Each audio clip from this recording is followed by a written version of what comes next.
Welcome to Shatter. Help me reach 5,000 subscribers. Support the video with a like and leave your thoughts in the comments.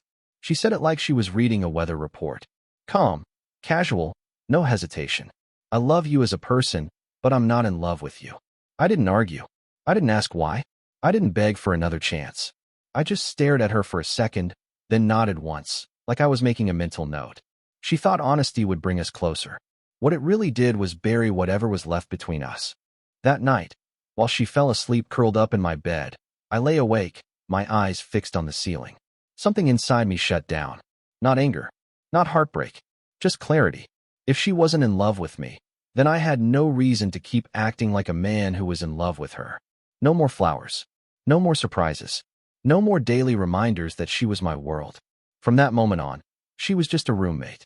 The next morning, I broke routine. Normally, I'd wake her with a kiss, whisper good morning, and leave a note with a stupid smiley face. Instead, I dressed quietly and left without a word. At my office desk, I called the florist I'd been using for a year and a half. Every Friday, like clockwork, I sent a bouquet to her office. The voice on the phone sounded surprised when I canceled the order. She said my girlfriend would be disappointed. I told her the truth. She's not really my girlfriend anymore. More like a roommate I like. I hung up, and for the first time in years, I felt free. That evening, when I got home, she was making pasta, my favorite. A bottle of red wine open, music playing. She smiled when I walked in, waiting for me to wrap my arms around her like always. Instead, I gave her a polite hug. Her smile faltered, just slightly, but she hid it. We ate dinner like friends, talked about work like co-workers. When she curled up on the couch expecting me beside her, I sat in the armchair across the room. She asked why. I told her I just wanted a change of pace. It wasn't about punishment. It was about balance. If she didn't want romance, she wouldn't get romance. If she wanted honesty, she'd get the truest form of it. Life without the illusion that I was still her man. That night, she went to bed early. I stayed in the living room, scrolling through my phone, drinking quietly. When I finally slipped into bed an hour later, she was asleep, waiting for a goodnight kiss that never came. And that's when it began. The silence. The distance. The slow withdrawal she never expected. She thought she had drawn a new boundary that I would somehow accept while still spoiling her like before. She didn't realize the second she said those words, she'd set me free. By Tuesday, she was already confused. She came into the kitchen wearing one of my shirts, expecting me to pull her close, to tell her she looked beautiful. Instead, I handed her a mug of coffee and walked out the door. She asked, "That's it?" I smiled, not cruelly, just flat. "I've got work." It was the first crack, and I knew there would be more. By the second evening, she tried to pretend nothing had changed. She made dinner again, this time her signature risotto, the one she knew I loved. She poured 2 glasses of wine and set them on the table, waiting for me to sit across from her like always. I sat down, ate quietly, thanked her for the meal, and then excused myself to my desk instead of joining her on the couch. The confusion in her eyes said enough. She had wanted to be honest about her feelings, but she never expected me to take that honesty and run with it. On Wednesday, she reminded me it was our date night. For 2 years, we had rotated choosing restaurants, sometimes dressing up, sometimes keeping it casual, but always making the night ours. That morning at work, I messaged our friends Tom and Lisa, asking if they wanted to join us for dinner. When I told her later that it would be a group thing, she froze. Her voice was sharp, asking why. I told her I thought it would be more fun with friends. The silence that followed was heavy, but I didn't feel it. At the restaurant, I acted as though nothing was different, laughing with our friends, splitting the bill 4 ways at the end. The look on her face when I slid my card forward for just my share told me she finally noticed what was happening. She didn't say a word in the car, just stared out the window. Normally, I would have asked her what was wrong, reached for her hand, pulled her back to me. Instead, I drove in silence. By the time we got home, the air between us was thick with something new. Not anger, not sadness, but fear. She had wanted freedom without consequences. She was beginning to see what freedom really looked like. Thursday broke her routine completely. She came home late from work, frustrated, her boss having torn apart a project she had spent weeks on. In the past, I would have been the first to listen, the first to make her tea, the first to wrap her in comfort. This time, I just nodded and told her that sounded tough. Then I went back to my book. I could feel her standing there, waiting for the old version of me to show up. But he was gone. She went to shower, and I heard her crying through the door. I didn't move. That night, she climbed into bed slowly, almost cautiously, like testing the water. She reached for me, but I turned slightly, pretending to be half asleep. She pulled her hand back. For the first time since she made her confession, I knew she felt the weight of what she had started. And still, I stayed silent.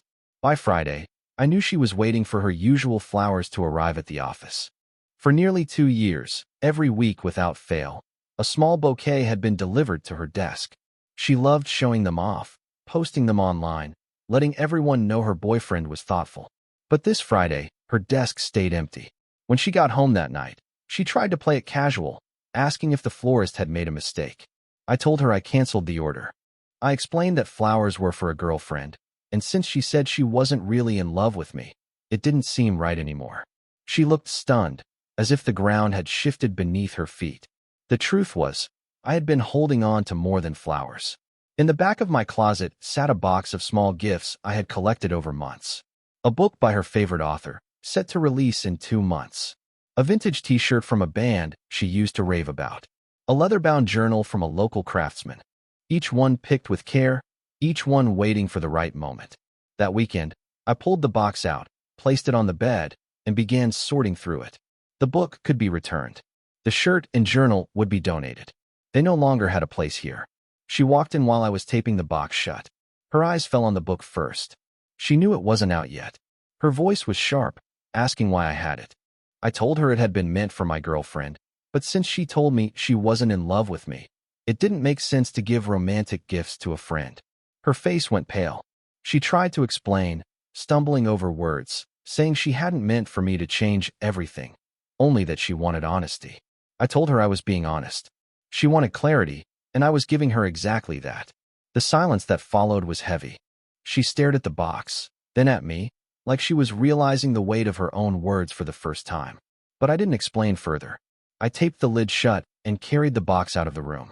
That night, she made pancakes for dinner, a gesture she used to save for special mornings.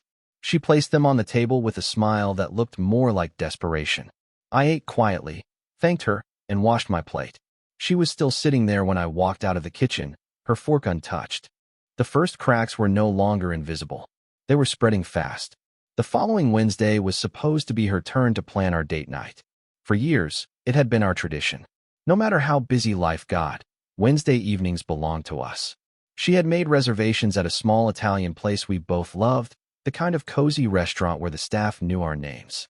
She came out of the bedroom dressed in black, her perfume lingering in the air, expecting a night that would remind us of what we used to be. What she didn't expect was the text message I had already sent earlier that day. I had invited Tom and Lisa to join us. When I told her, she froze, the color draining from her face. She asked why.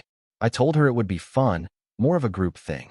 She didn't argue, not out loud, but her silence was louder than any protest. At the restaurant, she played her part at first. She smiled, laughed at the right moments, kept her glass of wine full. But every now and then, her eyes darted toward me, searching for some sign of intimacy, some hint that we were still us. I gave her nothing.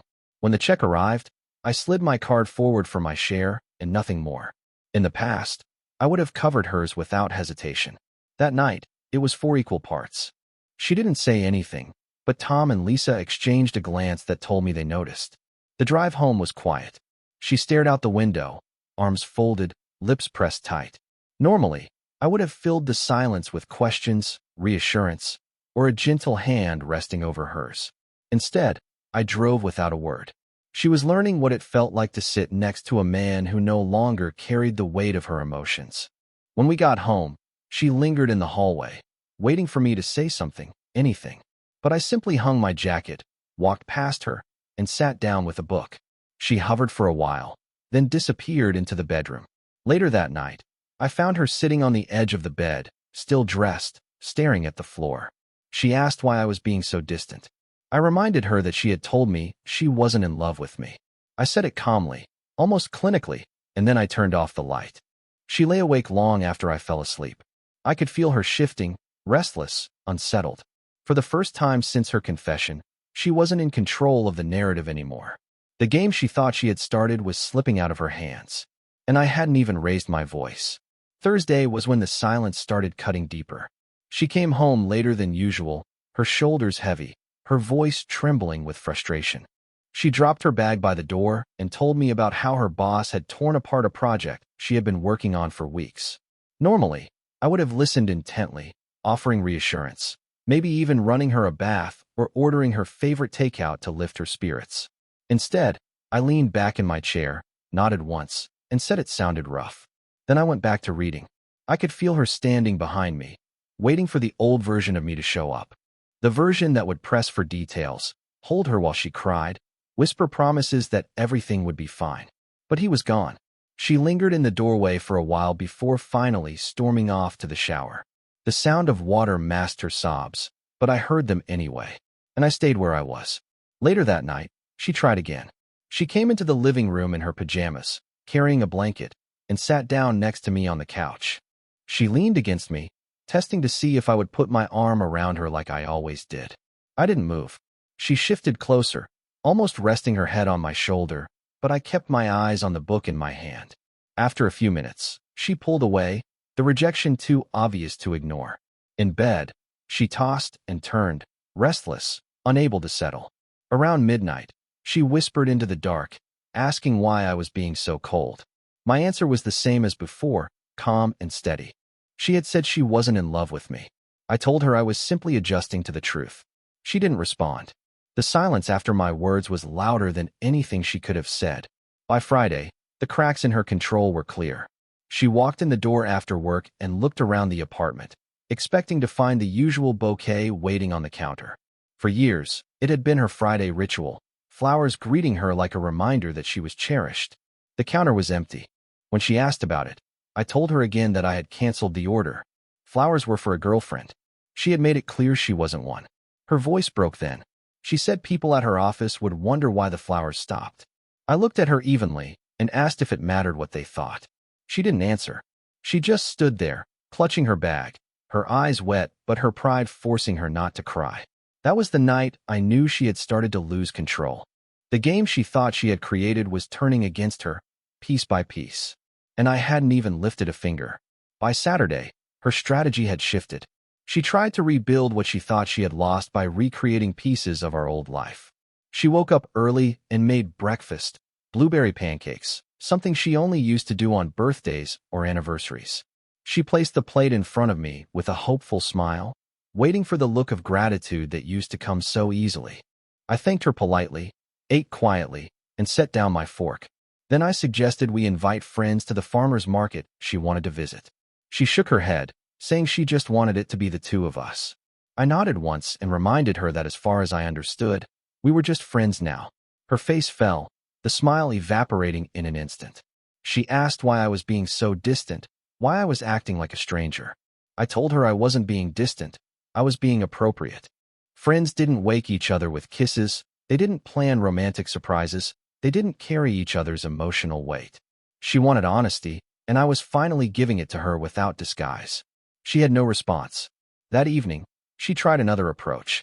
She suggested a movie, just the two of us, like old times. We went, but it wasn't the same. I bought my own snacks, sat in my seat without holding her hand, and watched the film as if she were just another person in the theater. During one of the romantic scenes, she reached for me, testing if I would close the gap. I gave her hand a brief squeeze. Nothing more, the kind of touch you'd give to a friend before letting go. She pulled back, her face tight with frustration, but she said nothing. On the drive home, the tension finally broke. She asked what was wrong with me, why I was treating her like I didn't even know her. I told her calmly that I was being myself, the self that existed when someone wasn't in love with me. Her voice cracked when she admitted that it wasn't enough. I didn't raise my tone. I simply asked, not enough for what? She had no answer, just tears she tried to hide. That night, she lay curled on her side of the bed, wide awake. For the first time, I could feel the panic radiating from her. The silence wasn't just heavy anymore, it was suffocating. She had wanted the comfort of being loved without giving love in return. Now she was staring into the void of what that really meant. And I stayed exactly where I was. By the middle of the next week, she must have realized she was losing ground. Her own attempts hadn't worked, so she turned to reinforcements. One evening, my phone lit up with a call from her sister, Emma. She started gently, asking if everything was okay between us. I asked her what she had been told. She said Sophia explained that she had opened up about her feelings, admitted she was confused, and that ever since then I had been punishing her by being cold and distant. I let Emma finish before I gave her the truth. I told her that Sophia hadn't just admitted confusion. She had told me flat out that she wasn't in love with me.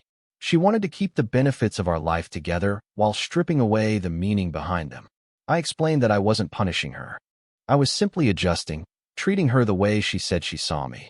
The silence on the other end of the line told me Emma hadn't heard that version before. She finally apologized for interfering and admitted her sister hadn't told her the full story.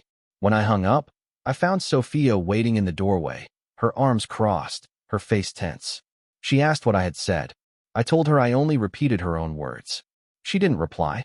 She turned away, her shoulders shaking, but no sound came out. 2 nights later, the stakes rose again. I came home from work to find my parents sitting in the living room. Sophia had called them, worried about me. My mother's face was full of concern, my father quiet but watchful. They said she had told them I'd been shutting down, withdrawing from everyone, and they were worried about my mental health. I listened without interrupting. Then I pulled out my phone and opened the notes I had been keeping since this all began. I read her exact words back to them. I love you as a person, but I'm not in love with you. I explained that after that. I had stopped the flowers, the dinners, the gifts. Not out of spite, but because those belonged to a romantic relationship, not a friendship. I even showed them my bank statements, the expenses I had carried on my own for years, now divided evenly. My father broke the silence first. He looked at me, then at her, and said, "Good for you, son." My mother nodded slowly, her concern replaced by something else, understanding. Sophia's face flushed red. She accused me of embarrassing her, of making her look bad. I told her the truth didn't embarrass anyone unless they were afraid of being seen clearly. That night, after my parents left, she exploded in anger. But her voice, her words, even her tears couldn't touch me anymore. She was reaching for the old version of me, the one she had taken for granted. He was gone, and she knew it. By Friday evening, the tension had stretched so thin it was ready to snap. She sat me down at the kitchen table, her laptop open, her hands trembling. She said she owed me an explanation. For once, I didn't interrupt. I let her speak. She admitted that a few weeks earlier, she had read an article online about testing whether your relationship was real. One of the so-called strategies was to create distance, to say you weren't sure about your feelings, and then watch if your partner fought harder to win you back. She confessed that when she told me she wasn't in love with me, it hadn't been a moment of pure honesty. It had been a test. She said she thought I would step up, become more romantic, prove how much I cared. I leaned back in my chair and stared at her. She looked miserable, her voice cracking as she explained she hadn't meant to hurt me. She said she only wanted to see if what we had was real. I asked her to show me the article. Slowly, she turned the laptop around. The headline glared back at me. 10 ways to test if your partner really loves you. I scrolled down and found number 7, the exact tactic she had used. I looked at her without a word, letting the silence sink in. She tried to backpedal, insisting she had only done it once, that she had never planned to go through with the others. She begged me to understand that she had been scared, that she wanted reassurance. But all I saw was manipulation dressed up as vulnerability. I told her what she didn't want to hear. It wasn't stupid, it was cruel. She had taken my love, my trust, my consistency, and treated it like a game. She tried to hold my hand across the table, but I pulled mine back. She asked if I could forgive her, if we could start over. I asked her how I could ever believe her again. If she had turned my love into a test once, what would stop her from doing it again the next time she felt insecure? She had no answer. That night, she cried herself to sleep beside me. I lay awake, staring at the ceiling, feeling nothing but clarity. She had mistaken my silence for weakness.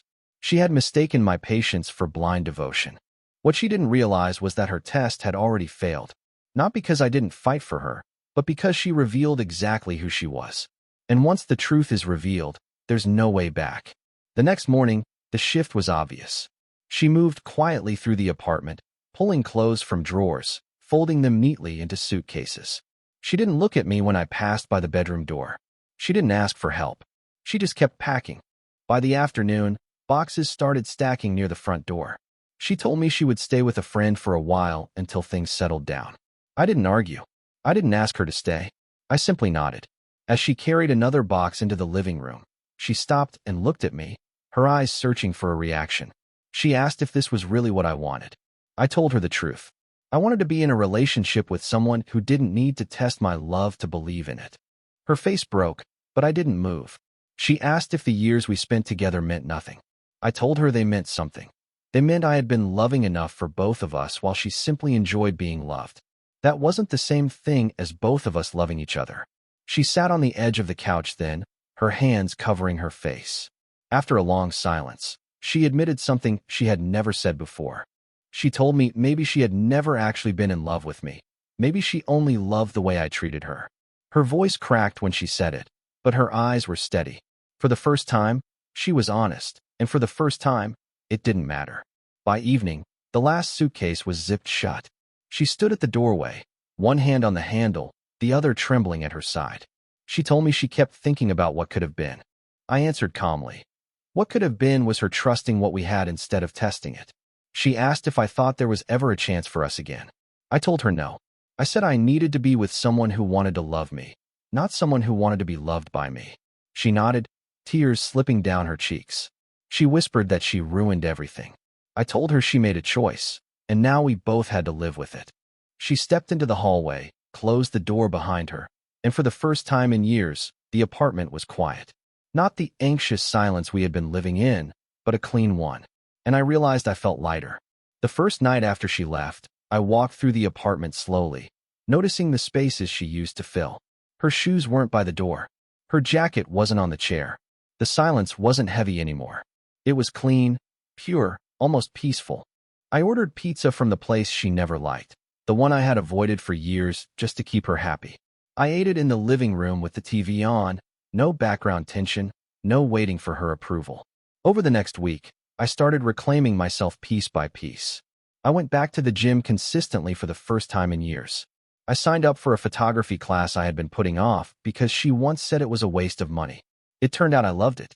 I called friends I hadn't seen in months, friends I had neglected because she always had other plans for us. I hiked. I laughed. I remembered what it felt like to live without being weighed down by constant doubt. She texted me 2 weeks later. She said she missed me. She said she missed us. She asked if we could talk. I didn't respond immediately. I let the words sit there, glowing on the screen, meaningless. When I finally replied, I told her I hoped she figured out what she was really looking for, but I wasn't interested in being tested again. She answered almost instantly, saying she was sure about me now, that she knew what she had lost. That was the point. She knew what she lost, not what she wanted. There's a difference. And I wasn't going back. 3 months passed, and life kept moving forward. I met someone new, Rachel. She didn't need tests or games. She didn't confuse love with manipulation. She said, "I love you," like it was the most natural thing in the world, and she meant it. Being with her wasn't about proving myself. It was about being appreciated for who I was without question. One night, Sophia reached out again, asking if I ever thought about us, if I ever imagined getting back together. I didn't answer her right away.